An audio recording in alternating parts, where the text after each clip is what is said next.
ఓ తిరుపతి వెంకటేశ ఓ శ్రీనివాస, నీవిచ్చిన ఈ జన్మకు విలువ కట్టుకో, నీ కొండకు నీవే రప్పించుకో.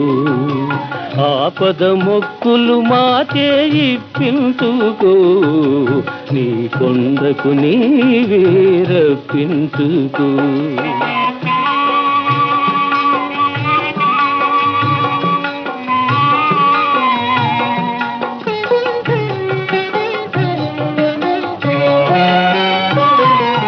కొండంత సంసారం మోయలేని మానవులం, ఏడు కొండలనెక్కి రమ్మంటే రాలేము. సాటి మనిషి సౌఖ్యానికి సాయపడని దుర్బలులం, స్వర్గ